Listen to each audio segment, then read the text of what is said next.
And so that said, our next speaker is the Reverend Robert Wright Lee, the fourth. He goes by Rob. He is an author, social commentator, and preacher, a great nephew of General Robert E. Lee. Rob is an activist in the field of racial reconciliation, addressing white privilege and confronting white supremacy. Rob believes preaching and writing are his native languages and expressions of the abundance of God. He has written extensively for both secular and religious news outlets, including the New Yorker, CNN, the New York Times, the Washington Post, NPR, and has been featured on the MTV Video Music Awards and The View. Rob received his Master of Theological Studies in May of 2017 with a focus in practical theology and homiletics. An ordained Cooperative Baptist Fellowship minister, Rob is presently serving as pastor of Unifort Church, an open and affirming community of faith in Newton, North Carolina. Please welcome the Reverend Robert Wright Lee, the fourth. Rob. Thank you so much for having me. It is an honor to speak to you all. I want to thank Erica for having me, for inviting me anyway to speak today. I just want to quickly acknowledge in the room that I'm a pastor, and I know that's kind of, for some people that might be a very big turnoff, but I promise I'm not that type of pastor. I'm a little bit of a different breed when it comes to all this, and I say that because I serve a church that is in great need right now in terms of their ability to communicate to one another. They're an older congregation, but they're also predominantly LGBTQ. The church that I serve is 85% LGBTQ. I am the only straight person on staff. And there is a sense of real isolation and fear going on right now within spiritual communities, not just mine, but across the board. People are afraid of not being able to just gather on Sundays. I think there's something to be said about the fact that the church has gathered for 2 millennia now. And this is a time in our history where we aren't able to do that. And it's scary for people. That's the only way I can think to put it, because we spend all of our time in community at churches. And I know that's similar to a lot of institutions and a lot of organizations. But I think especially with an aging population that the church often has, there is a sense of urgency to get back to normal. And many of us are not even aware of what normal looks like or will look like, 5 or 6 weeks from now. The other thing I think that's important to note for spiritual realities in this time is not just the religious context, but the calendar. If you look at it, there's a big holiday coming up, not only for Christians, but also for Jews, a holy day indeed for Passover and for Easter. That will be the week of April 8th. I believe Passover starts on April 8th and Easter is April 12th. And so there is many of us will be sheltering in place. And so we're trying to figure out creative ways in which to gather together, even if we can't be face to face. The thing I will say is it's great to have things like Zoom and Skype, but that does create barriers for people who may have audiovisual impairments. Now, I'm thankful for someone here doing the American Sign Language, but also to consider the fact that my church, they are not the most technologically advanced people. They love social media. They love all that stuff. But to get them to log on to a Zoom account or to even make a Zoom account seems like something of a real detriment to our communities. I see a question here about President Trump's proclamation. I was going to actually talk about that for just a second. I was part of a group of people that signed a letter to President Trump urging him as clergy faith leaders, saying we won't be here on church on Sunday. I don't know why you would encourage our congregations to be there as well, because to me, that is one of the greatest harms being done, is to encourage people to show up in events and spaces that could ultimately harm them. And that is an egregious reality for me as a pastor, that I could somehow hurt my congregation, or they could hurt me, since I'm kind of immunosuppressant with lung conditions that I've had. So I'm very careful about the idea that we should be back on Easter. I just don't think it's feasible. I think it's actually ignorant and an attempt to get back to the economic realities that our current president so desperately craves. And I think, here's the other thing. I think I've seen one of the great blessings in all this, if there is a blessing, is that there are people who are awakening as preachers, as rabbis, as imams, as mystics and poets and prophets, to the reality that our time is inherently political. Ever since Charlottesville, I've been really working hard to be a more political preacher. And much to my chagrin, people are actually doing that now. People are actually being a little more political about calling our president to be a better person, just in general, but specifically on issues that matter, not only on the pandemic level, but on the issues of children in cages, on issues in my field, specifically of LGBTQ rights, and how we respond best to those realities as the church, but also in a political world. I'm a firm believer in what Howard Thurman said: don't be so heavenly minded that you do no earthly good.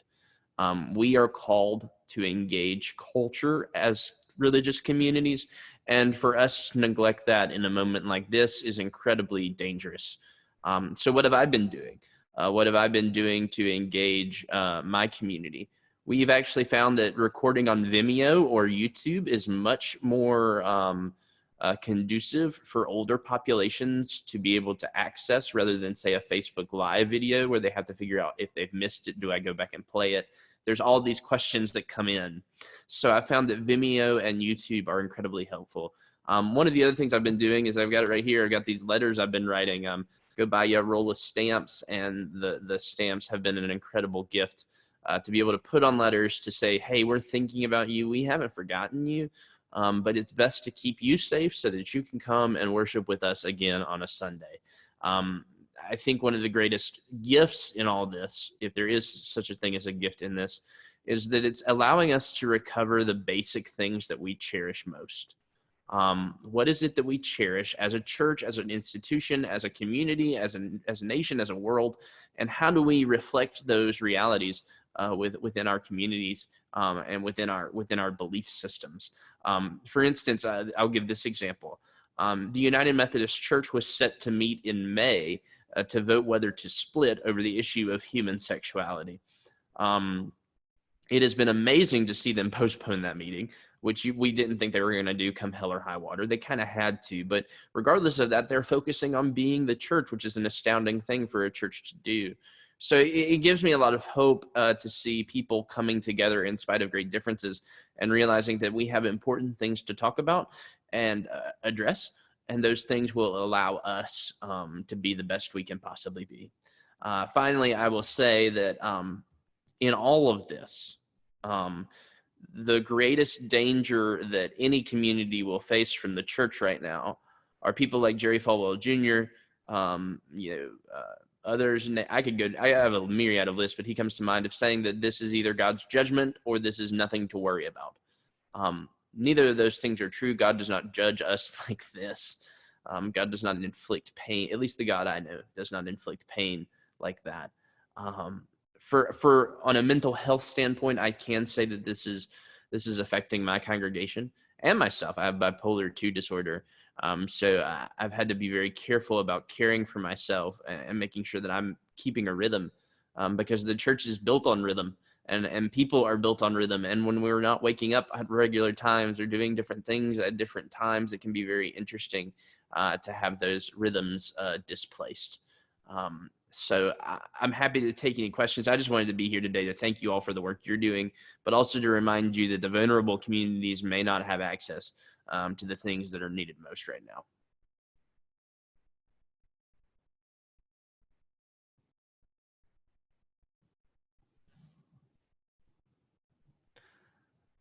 Okay.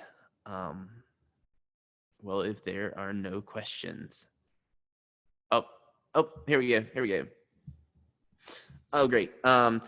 What can we do when people want to go to church? That's a wonderful question. I think one of the things that I am doing is encouraging people to, one of the great gifts of the digital age is seeing the National Cathedral do worship online. We're doing worship online here at the church.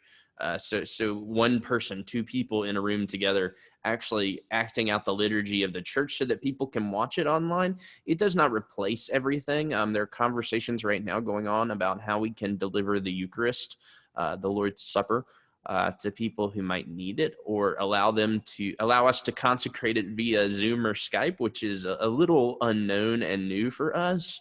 The church moves very slowly, as many of you know, but it is my hope that we will continue to be innovative in our approach to this, because this is uncharted territory for us.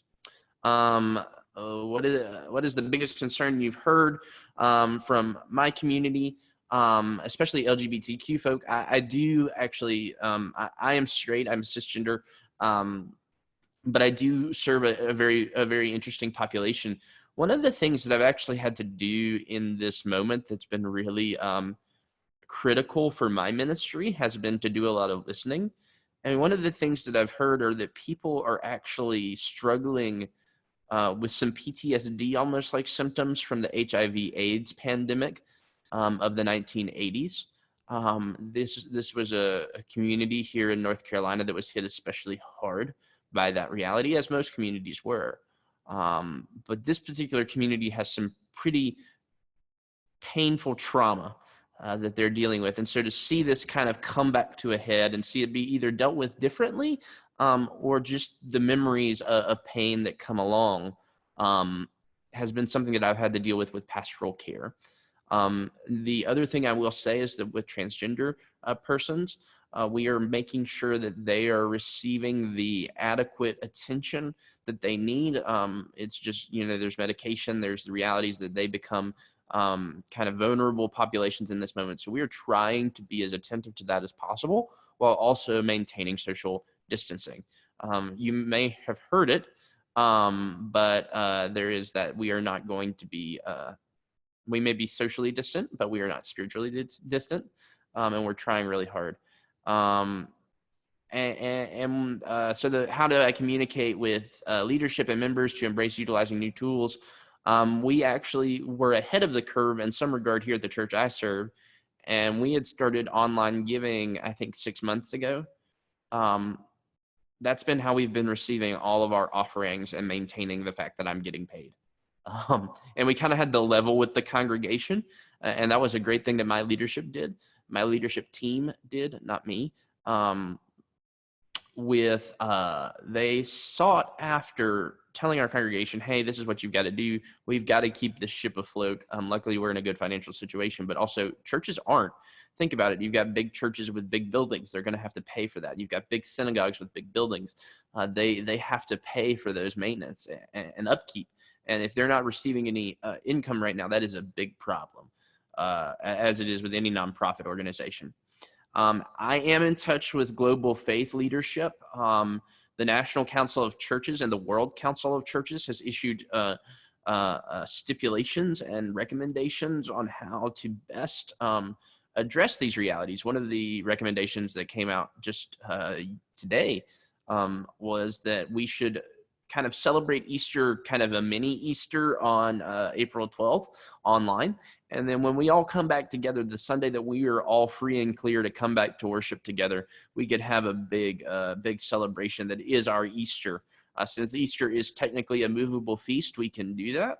And it means that we have the opportunity to celebrate with people coming back together. And I'd encourage all communities, regardless of faith tradition, to find a way when this is all over, when this is all said and done, when we can bury our dead and when we can come together and be a people. Again, we need to celebrate the fact that we're back together, and we need never take those things like hugs and handshakes and the peace that we pass for granted. Here in North Carolina, the bishops have stipulated that the only thing we can do right now is funerals. So that means no weddings. That means no gatherings here at the church for many church communities that are under the auspices of a bishop. It's created problems, but we're trying to be as creative as possible for all the people that have suspended in-person gatherings at our church facilities.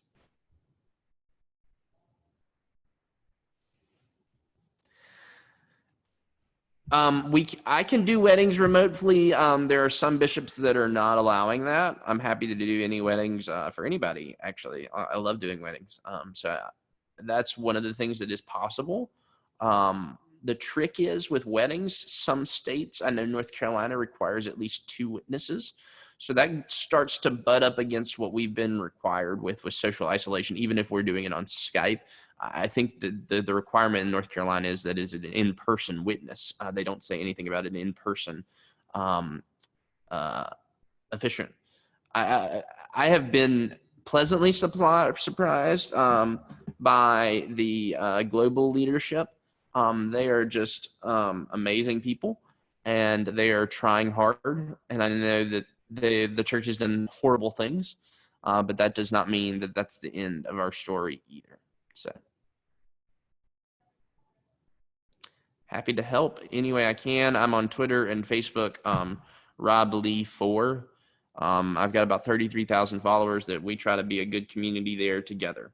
So if you need anything, I've got to actually hop off here in a second because I've got to go grocery shopping because we got a stay-in-place order that was issued yesterday.